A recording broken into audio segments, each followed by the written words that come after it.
Hey guys, I'm April from Giggle Gooder Graphics, and today I am taking you through the making of my Twilight Herbarium Journal. I did speed up the footage, and I'm going to keep you company via narration just to keep the length of this video a little shorter. I will also link supplies used in this video as much as I can in the description down below. Please keep in mind that I do thrift some of my supplies up, so I might not have a link for everything because I'm not sure where some things originally came from. So I'm getting started by working on the cover of this journal. I am using bookbinding chipboard, and I've written the dimensions of those pieces right on them for you. And I'm going to be using some fabric and some gold foil tulle to layer a cover up for this. I've got my pieces put together, and I just ran a quick zigzag stitch down the edges of that gold material to anchor it to the green. I used green thread, so it's not going to show up really well on camera, but it does add a tiny bit of texture and detail to that cover panel. The next thing I'm going to do is attach my chipboard directly to my fabric. I am using Beacon Fabri-Tac for this, and I put on a good amount onto the back of my chipboard, and then I smooth it out with my fingers because blobs of this can soak through your fabric, but if you keep it pretty thin, you don't have to worry about that. I do make sure I get up to all the edges so that everything sticks firmly. Now you might see me using a ruler. I'm trying to kind of center up my spine piece between those two zigzag stitches, and I ended up a little off anyway and decided that it wasn't a big deal, and I left it be. I repeat this process for the other two panels, and I make sure I leave a little gap between the spine and the front and back panels so that the journal can open and close smoothly. To finish applying the fabric to the cover, I'm just going to cut about an inch away from the chipboard all the way around and miter those corners with cut a little triangle off. And then I'm going to use a thin layer of glue just on every corner to kind of bump the points in at each corner. Once I get those corners down, I'm going to run some glue around each side and then tightly fold over the leftover fabric.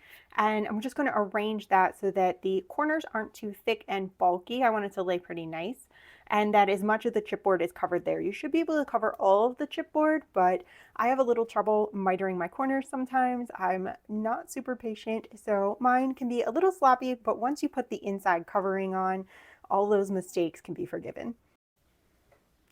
Now I'm ready to cover the inside of the journal. I'm just using a couple of digital papers that I printed on cardstock. I'm going to start with the center area. I make sure that there's going to be plenty of cardstock to cover both the center panel and then to go off onto the right and left panels as well. I did use distress ink on the top and bottom of this piece, and I'm just going to glue it in as centered as I can. And then the right and left panels, I cut the same digital paper in half, rounded the corners with a corner rounding punch, and distress inked around all of those edges. And then I'm just going to glue those down nice and tight. I like to wait until my glue is totally dry on these panels before I try to crease the spine area. So I've got a couple of cover panels that are in my Twilight Herbarium kit, and I wanted to use these on the outside of my journal. I knew I also wanted to incorporate some sort of pockets and layering on both the front and the back, so I ended up printing 2 copies of each of those panels. And then on the front cover, I decided to fussy cut around that bottle to create a pocket. I then glue the fussy cut piece on 3 sides and attach it to the matching piece to make a pocket that kind of disappears whenever you pull things out of it. And then once those two are together, I'm going to glue 3 sides of that back panel and glue it directly down to the journal. I'm leaving the top open in case I want to make some kind of tag or tuck or something to poke out of there later. And then on the back side, I'm doing something similar, but this time I am tearing the extra panel right across about 2/3 of the way up, putting some distress ink around that and layering those to make a torn edge pocket. And then also gluing that onto the back panel, leaving that top open again in case I wanted to have something poking out there. So next I'm ready to take on putting the pages into the journal, and I'm doing this in a way that I can have a decorative spine, but the pages do have a good bit of security as well. So I have 4 signatures, each with about 5 or 6 pieces of paper. There's a mix of digitals and dyed paper and handmade paper and pressed flowers and mulberry paper, the whole 9 yards. So there's a little bit of variety in there. And each signature has been bound together on its own with a 3-hole pamphlet stitch. Now, I'm not going to show that pamphlet stitch in this video. That's really its own video. There's tons of videos online on how to do a 3-hole pamphlet stitch, so you can pull one of those up. But then I'm going to bind these all into the journal using this decorative twine. So I'm pulling the twine directly off of the spool, and I'm going to start on the outside of the journal and wrap up inside through the center of my first signature. Then I'm going to come back down around, make another pass on its own, so there's a decorative piece in between my signatures. And then I'm going to come back around and up through again, and then get that second signature, then another decorative one, then the third, then a decorative pass, and then the fourth. Once I get finished with the fourth, I'm going to end with my twine on the outside, crisscross it underneath all of the twine. So pull it really, really tight, crisscross those two like you're going to wrap a gift and you've hit the back side of it, and then bring them around to the front and tie them into a nice knot. Don't finish your knot off until you make sure that you have your twine or whatever you're putting through there. Lace, I've done this with lace before. Make sure that everything is super tight and your pages are being held in really tightly. Your material may stretch, so you might need to go through and snug everything up a couple of times before you tie your knot. But this binding method is really pretty, and it holds the pages in fairly securely. That 3-hole pamphlet stitch adds another layer of security so that all the pages aren't totally separate. Now I'm ready to really get into the decorating phase of this journal. I could do some work on the outside cover, and I know I want to do that, but I'm going to save that for towards the end of my project because sometimes those elements can get in the way or damaged while I'm working on the inside of the journal. You'll probably notice me flip-flop a couple of times between doing things like I am now, paging through the journal, looking for places to put pockets, and kind of doing a larger kind of sketch of the journal. And then I might get an idea and I'll end up going back to a single page and working on that, and then flip-flopping again and going back to the journal as a whole, maybe tucking some things into the pockets. It really depends on if I have inspiration for one particular page or if I'm in the thinking process and I'm just going to kind of go back and start sketching in some of those other pages so when I do get to them, I have something to start with. So here's a perfect example of me stopping to work on a specific area of the journal. I knew that I wanted to do something fun on the inside cover and the first page. I always like it to be a little punchy when you first open it up. So on the inside cover, I've used a page from a book about flowers, and this is the index page. So there are a bunch of flowers listed in the index. So I wanted that to peek out a little bit on the left-hand side so you could kind of read the words on the paper. And then over top of that, I have added my file folder rack from the Twilight Apothecary kit. I thought this was a great way to open up the journal and really get that feel of research and exploration that I wanted to have. So that's just going to go right on top of the book page. And then on the facing page, the first actual page of the journal, I really wanted to incorporate actual pressed flowers. So I'm going to grab a sheet of vellum and a sheet of transparency paper, and I'm going to cut that down into a shape that's going to fit nicely on my page. Once I have my dimensions figured out, I go ahead and pick out a bunch of dried flowers to kind of put over the whole panel. And then I'm going to tack those down with just a tiny dot of Fabri-Tac on each. They don't have to be glued down super well because I'm going to put that transparency paper right on top and then sew around the edge to hold everything in place. I feel like this is a really good way to incorporate these dried flowers, but protect them from being damaged while the journal's being flipped through. To the bottom of this, I'm going to add a little tiny strip of lace and then a label from my herbarium kit that explains it's the Herbarium Archive Records Index Collection of Dried Plant Specimens for Taxonomic and Ecological Research. So now I've kind of set up the theme of my journal, and somebody who might not know what a herbarium is now like, oh, okay, like that's what this is. Of course, my herbarium has a little bit of an apothecary slant to it. I'm not worried about staying super true to exactly what a herbarium is. On top of that, I'm going to add a little washi tape just for some more texture. And then I'm going to paper clip this whole thing in and add a little bit of fabric to that paper clip so there's some fiber on the page. I just wanted a little bit of movement and excitement beyond everything felt kind of flat. I'll probably come back to the left-hand side and add a little lace along that edge as well, but I kind of want to wait to do that because if I do something like that on the inside page of the inside of the front cover, I'm going to have to do the same thing on the inside of the back cover because we like symmetry. Now that I've worked on the very first couple of pages in this journal, I'm going to flip back to the broad strokes and go through all of the pages that I added pockets to and start tucking some ephemera into them. I have a huge pile of ephemera here because I am using my Twilight Herbarium kit, the Herbarium add-on, the Twilight Apothecary project kit, and then there's also a little package of freebies that I send out to my email list. I made those available to you all also via the flip through video for this journal, and you can also hit the description down below and sign up for the email list and still get that freebie kit. So there's just a ton of ephemera here for me to choose from. So I feel that by filling it in little by little, it's going to let me disperse things kind of evenly through the journal and just slowly build up that structure. Now, I do want to talk about my preparation methods really quickly. So before I start work on a journal, I do print and cut everything that I'm going to use ahead of time.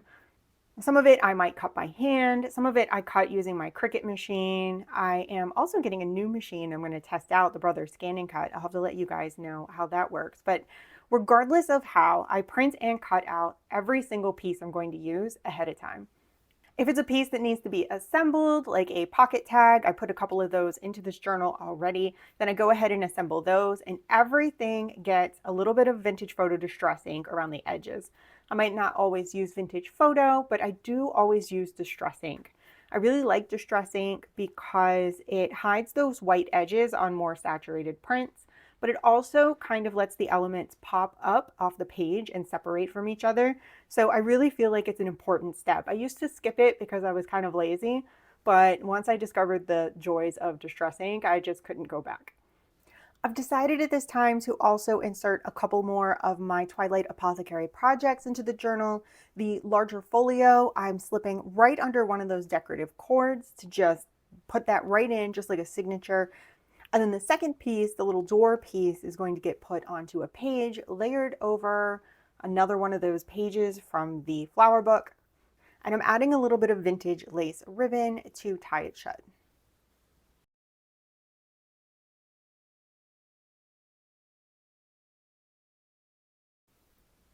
Next, I'm going to insert one of the pull-out panels that's included with the Twilight Herbarium add-on kit. There are two of these panels included, and you just fold these in a little accordion fold.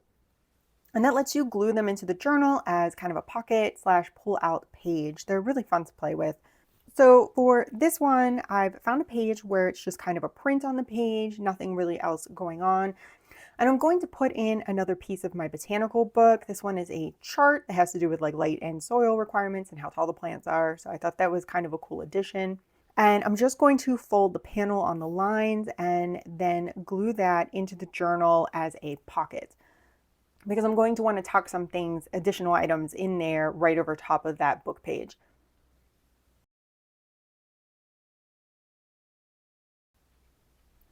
Now, since this kind of flips and flops, I'm going to add a couple of pockets to the inside panel, I guess you could call it, the one that gets covered up by the flap.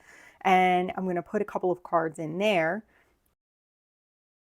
And then flipping it the other way, I use a piece of paper that I've dyed with purple food coloring, and I have some of that in my journal already. I'm just going to place a stamp on it and then layer some washi tapes and then a label from one of the kits and create just a little bit of collage work.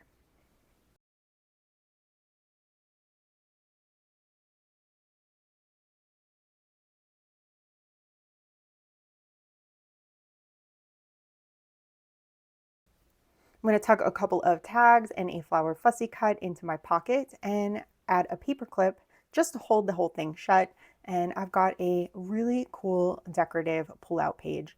I'll probably come back and add a little more to this later, maybe some fabric to the paper clip or the page itself. But at this point, I'm feeling done with it, so I'm going to move on and then I'll circle back later for small details. Now I'm going to take a little break from working directly inside of the journal, and I'm going to make some little clusters or layered elements to decorate my pages with. So I'm going to start by using one of the 2 sheets included with the Twilight Herbarium kit. These are cluster swatch pages, and you can just tear out the little squares, the little swatches on them, and then layer them up to make clusters for your journal. So I'm using a mixture of the swatch pages, some coffee dyed paper, I've got some more of my botanical book pages, as well as maybe some little bits and bobs and odds and ends that are laying around on my table already.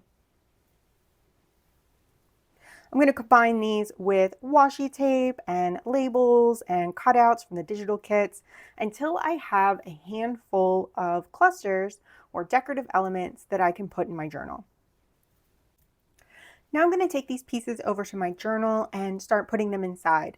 Some of these are large enough they can stand alone as an accent piece on a page, but you're going to see me do a variety of things with these. I'm going to go through and turn one into a tuck. I'm going to turn another one into a little lace flip. It'll be the topper for a lace flip.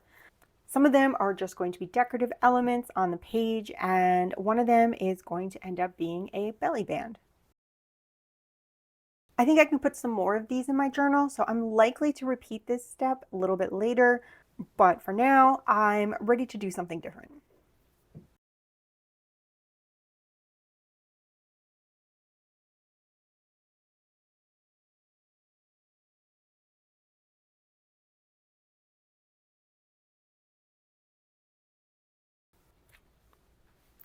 So I've noticed I have quite a few pockets left, so I'm going to go back through the journal again and look for places where there's gaps, where there's several pages in a row that I haven't put anything at all on yet. So I'm going to go through, pick some of these pockets out and place them.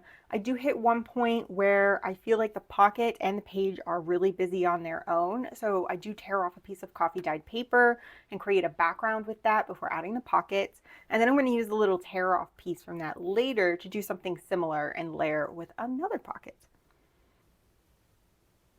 Because I have so many pockets left and I also have that second pull out, I'm going to just keep working my way back and forth through the pages and filling in those voids that I find.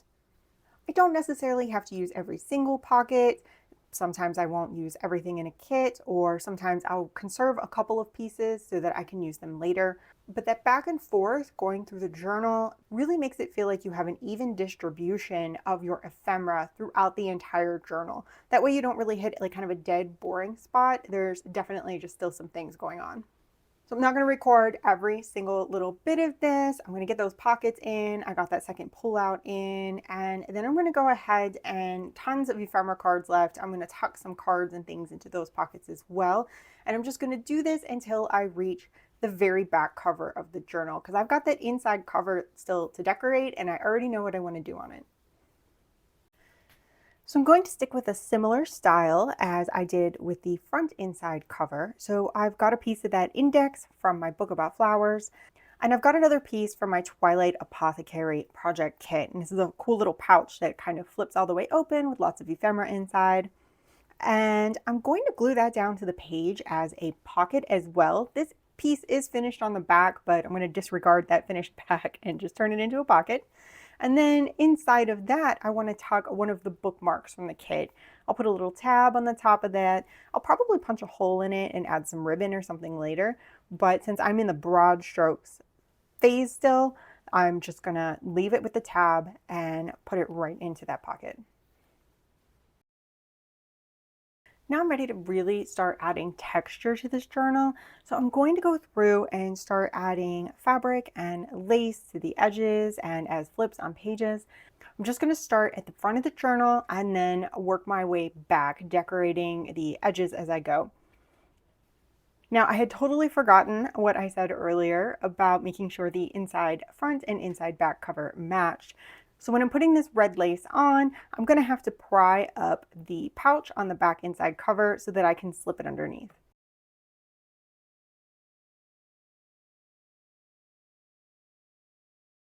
From here, I am going to just keep working my way through. I'm putting lace on the edges. I'm cutting up fabric and creating flips on pages that need a little more excitement. There's still a long ways to go on this journal, but adding all this texture in is super exciting and really starts to make it come to life. Now, all of the materials that you're seeing have come from the thrift store. I have a really great thrift store near me with a craft supply section, and when I travel, there's a couple that I stop at whenever I go up north to visit my family. And I've often found whole bags of lace there for like $3 or $4. So I've gotten very fortunate on my textiles. Some of the fabric, though, the purple with the kind of loopy stitching on it, that is actually a scarf that I've cut up, as well as the darker purple with the metallic circles on it. That is also a scarf that I have cut up. There is a lace panel as well. Somebody had already cut into it, so I wasn't too worried about it. I'm not sure if it was a curtain or a runner or something at some point, but I cut that one up as well to create a couple of flips. So I'm going to keep going with this process all the way until I hit the end of the journal. Now, this is not the last time I'm going to be adding textiles and lace and things like that to the journal. This is really just the first pass. I like to do things in little chunks and segments, and that way I don't get bored trying to do the same thing over and over again. Certainly when I come back and start working individual pages to give the details, I'll add trims to tags or find pages that really could benefit from a little something extra, or I'll run some lace up the edge, that kind of thing. So this is really, again, broad strokes, just getting those textiles started, finding which ones I want to use so I don't get overwhelmed. I like to keep a small pile with a variety near me, so I'm not trying to, that way I don't get overwhelmed by my entire stash. I've just pulled a few things out. And that way I'm just making sure that I've got a nice variety while still keeping it fairly condensed and easy to use.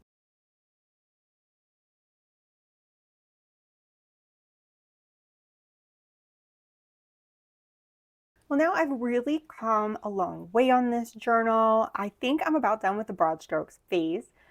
I did pull a couple of things aside to use in the pockets on the outside cover. That way I don't accidentally use everything up. But now I'm ready to start going through page by page and really working on that detail work. I am going to run some of those pages with me working on them with a little bit of music. That way you can get a feel for how I like to work on each page. I may still jump around a little bit, and I'm not going to record every single little page in this journal. I feel like this video would just get way too long. But if you go check out the flip through, if you didn't watch it yet, you'll get to see page by page the finished project, and hopefully you'll get even more inspiration from seeing those. If you've enjoyed this video, please do like and subscribe. Hopefully you've gotten a lot of inspiration from this. Remember, you can find links to all of these kits, plus all of the supplies that I have purchased. All the links for those are in the description down below. Thank you so much for watching. I hope you'll stay with me here while I work on these pages. Otherwise, hopefully, I will see you in the next video.